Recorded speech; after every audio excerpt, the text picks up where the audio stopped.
Mini कहानियाँ। Hello दोस्तों, मैं हूँ गिनी और मैं हूँ मिनी और स्वागत है आपका गिनी मिनी कहानियाँ पर। तो क्या आप तैयार हो आज की कहानी सुनने के लिए? हाशिम बेटा, आप इतने पढ़े लिखे होकर भी क्यों नादान बने हुए हैं?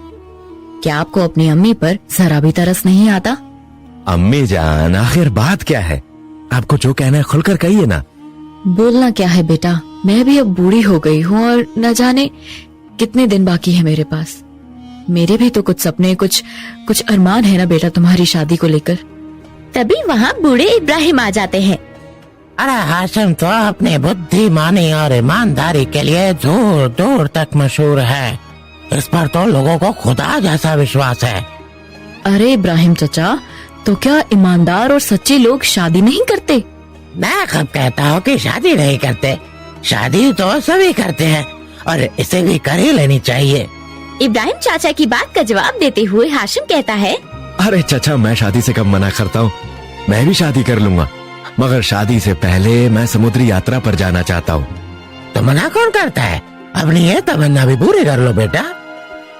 फिर तो मना नहीं करेंगे बेटा, शादी कर लेंगे ना आप? हाँ हाँ अम्मी जान, आप फिक्र ना कीजिए, जरूर कर लूंगा शादी। इसके कुछ दिन बाद हाशिम समुद्री यात्रा पर जाने की तैयारी करता है। बेटे, आपको समुद्री सफर पर तो भेज रही हूँ, पर यहाँ मेरा कलेजा फटा जा रहा है। अरे अम्मी जान, घबराइए मत, मैं कुछ ही दिनों में लौट आऊंगा। बस तुम अपना ख्याल रखना। अच्छा बेटा, ये रख लीजिए, इसमें 1000 दिनार हैं, आपके सफर में काम आएंगे। जी अम्मी जान, मैं ये 1000 दिनार रख लेता हूँ। तभी बाहर से आसिफ की आवाज सुनाई देती है। अरे आशिफ, तैयार हुआ कि नहीं? मैं सवारी के लिए ऊँट ले आया हूँ भाईजान। अरे आसिफ भाईजान, तैयार हूँ, बस आ गया। चलिए अब जाइए बेटा, और अपना खूब ख्याल रखिएगा। ठीक है अम्मी जान, मैं चलता हूँ, खुदा हाफिज। यह कहकर हाशिम आसिफ के ऊँट पर सवार होकर समुद्री बंदरगाह पर आ जाता है। खुदा हाफिज हाशिम भाईजान, अब तुम जल्दी से जहाज में बैठ जाओ। खुदा हाफिज आसिफ भाईजान। इसके बाद हाशिम खुशी खुशी जहाज में सवार हो जाता है। मरहबन, हम अबू काजिम, बगदाद का रहने वाला। आपसे मिलकर बहुत खुशी हुई। मैं हाशिम, आपसे भी मिलकर मुझे बहुत खुशी हुई। आज से हमें अपना दोस्त समझो। हमें आपकी दोस्ती मंजूर है अबू काजिम जी। इस तरह हाशिम और अबू काजिम में अच्छी जान पहचान हो जाती है। और फिर ए खुदा के बंदे, एक बात बताओगे? जी हाँ जरूर, फरमाइए। हम कल से देख रहा है कि आप कोई खास शौक नहीं फरमाता। मेरा मतलब किसी भी चीज पर पैसा खर्च नहीं करता। नहीं नहीं, ऐसी तो कोई बात नहीं है। पैसे तो है ना तेरे पास? ना हो तो बता देना दोस्त। अबू काजिम की ये बात सुनकर हाशिम उसे अपनी जेब से थैली निकाल कर दिखाता है। ये थैली देखिए, इसमें पूरे 1000 दिनार हैं दोस्त, इसलिए मुझे गरीब मत समझना। हाँ वल्लाह, खुदा के वास्ते गलती माफ करना दोस्त।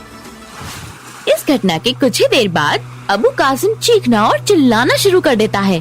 हे, चोरी हो गई, चोरी हो गई। हे भाईजान, भाईजान, चोरी हो गई। हे, अरे सुनो भाईजान, सुनो, किसी ने हमारा दिनार चुरा लिया है। बोलो, क्या कह रहे हो आप?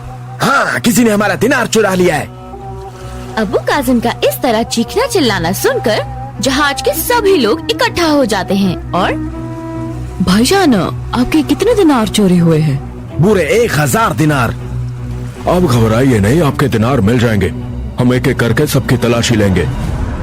जहाज के आदमी सबकी तलाशी लेने लगते हैं और फिर सबसे अंत में हाशिम का नंबर आता है। अरे इनकी तलाशी मत लीजिए, ये तो हाशिम है। ये तो अपनी ईमानदारी और सच्चाई के लिए मशहूर हैं। इनकी सच्चाई की तो लोग कसमें खाते हैं। जी हाँ, ऐसे नेक बंदे की तलाशी लेने से तो खुदा भी नाराज होगा। इनकी तलाशी मत लीजिए। लेकिन हाशिम नहीं मानता और उन लोगों से कहता है, देखिए, जिनके दिनार चोरी हो गए हैं उनके मन में शक बना रहेगा, इसलिए आप मेरी भी तलाशी जरूर लीजिए ताकि उनके मन में कोई शक न रह जाए। हाशिम के ये कहने पर उसकी भी तलाशी ली जाती है, मगर उसके पास कुछ नहीं मिलता। और फिर 2 दिन बाद तुम्हारे पास तो पूरे 1000 दिनार थे, फिर वो कहाँ गए? वो मैंने समुद्र में फेंक दिए। ये सुनकर अबू काजिम हैरत में पड़ जाता है। अल्लाह, समुद्र में फेंक दिए? मगर मगर क्यों फेंक दिए? क्योंकि मैंने जो जिंदगी में दौलत कमाई है वो है ईमानदारी और लोगों का विश्वास। कुछ दिनार के लिए मैं इस दौलत को नहीं गंवाना चाहता था। मैं खुद समझा नहीं दोस्त। अबू कासिम के ये कहने पर हाशिम उसे समझाता है। तलाशी के दौरान अगर मेरे पास 1000 दिनार बरामद होते और मैं लोगों से कहता कि ये दिनार मेरे हैं, तो लोग सच तो मान लेते, मगर क्या दोस्त? मगर उनके मन में मेरी सच्चाई और ईमानदारी पर शक बना रहता, जो मैं चाहता नहीं था। मगर क्यों? क्योंकि मैं दुनिया की हर दौलत गंवा सकता हूँ, पर मैं अपनी सच्चाई और ईमानदारी की दौलत कभी नहीं गंवा सकता। हाशिम ये कह ही रहा होता है कि तभी पीछे से आयशा की आवाज सुनाई पड़ती है। क्यों भाईजान, आप तो मान गए ना कि हाशिम जैसा सच्चा और ईमानदार आदमी दुनिया में दूसरा कोई नहीं है। हाँ, मान गए आयशा। हाशिम जैसा कोई दूसरा आदमी नहीं मिलेगा। तो अब आपकी क्या राय है? वही जो हमारी बहन चाहती है। अगर हाशिम राजी है तो तुम्हारा निकाह इनसे कर सकते हैं। ये कहकर अबू कासिम हाशिम के सामने हाथ जोड़कर खड़ा हो जाता है और दोस्त हाशिम, अगर मेरे से कोई गलती हुई हो तो मुझे मुआफ करना। मेरे कोई दिनार नहीं चोरी हुए थे। असल में मैं तो बस आपकी ईमानदारी की परख कर रहा था। पर क्यों? क्योंकि हमारी बहन आपको बहुत पसंद करती थी और आपकी सच्चाई और ईमानदारी की कस्में खाने पर तुली थी, इसलिए हमने आपका इम्तिहान लेने का फैसला किया। ये कहकर अबू कासिम चुप हो जाता है और मेरे भाईजान बगदाद के सबसे बड़े सौदागर हैं और इनके पास धन दौलत की कोई कमी नहीं है, इसलिए खुदा के वास्ते इनकी नीयत पर शक मत करना और हमारी बहन को मायूस भी मत करना। अगर खुदा की यही मर्जी है तो मैं आपकी बहन से शादी करने के लिए तैयार हूँ। ये सुनकर अबू कासिम और उसकी बहन आयशा बहुत खुश हो जाते हैं। फिर आयशा और हाशिम की शादी कर दी जाती है और हाशिम उसको साथ लेकर अपने घर लौट आता है। तो दोस्तों, अब तो आप भी समझ गए होंगे कि ईमानदारी और सच्चाई की दौलत ही असली दौलत है।